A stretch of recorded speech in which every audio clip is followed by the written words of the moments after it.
Let's talk about your homework assignment 11. So again, we will do the encryption and decryption. But different from your assignment 10, we will using the rotation operation. How will using the rotation operation? We see here. I'm not sure you noticed that earlier.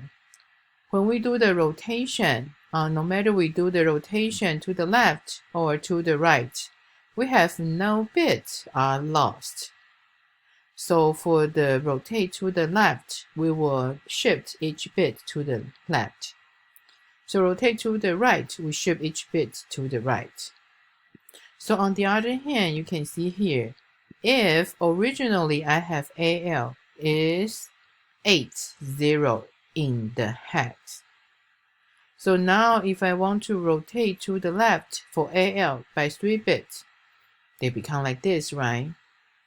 But if I just again right away to rotate to the opposite direction with the same value. So don't you agree? Because no bits are lost. So after I rotate to the left for 3 bits, then I rotate to the right for 3 bits again.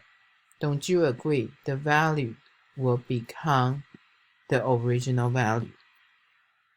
The same thing, right? So this one is no matter you go to how many bits, as long as you do the same bit rotate to the left, then you rotate to the right, so they will go back to the same value. So this one is earlier we said. We can using the rotation to do the encryption and decryption. The first thing is let's have our original value. We rotate to the left for the specific bit number.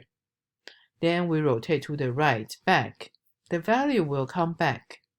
So that's why if we consider this one is your originally text character.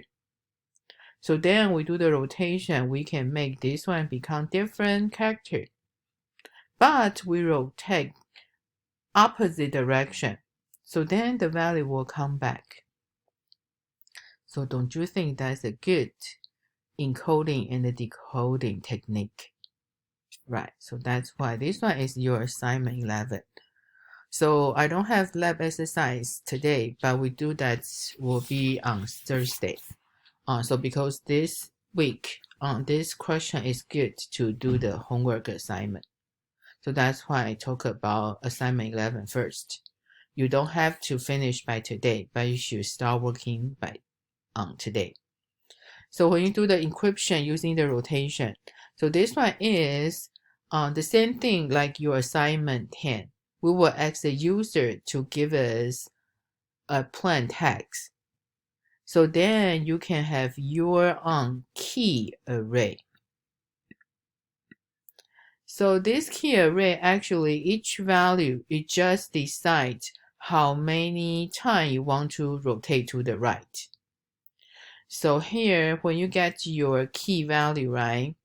So then you just, like in our assignment 9, when you have your plain text, so each letter, when they want to do the encoding, so they have the one letter match with one key.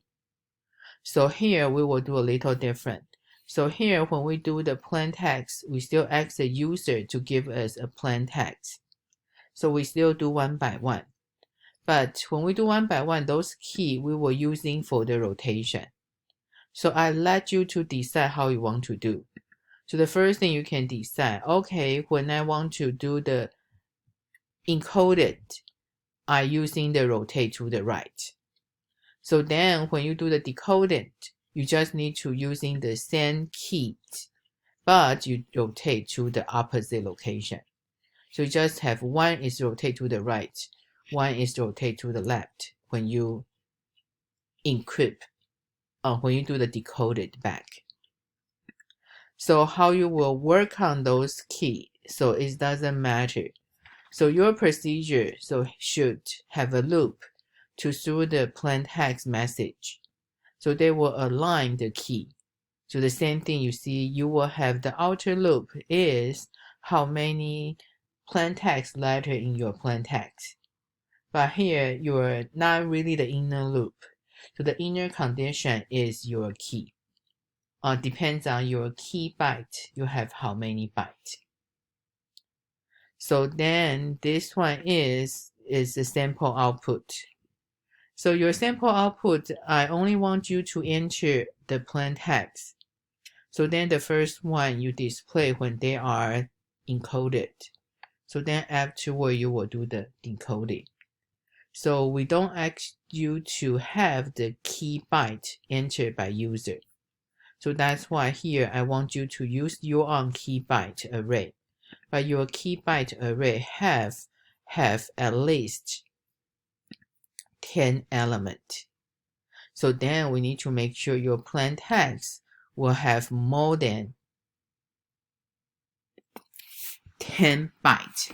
So that's why your key, you will just using the key byte one by one. So when you have your plain text, when, for example, your plain text, you have 95 letters. So you just need to have each one compared to the key one by one. So once your key array finished, you just need to reset the index.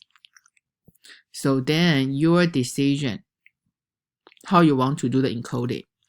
So if you decide your encoding is rotate to the right, so then your decoding will do the rotate to the left instruction. So that's your assignment 11. Let's do another encoding and decoding. So you can see now, at least you know two different ways to do the encoding and decoding now.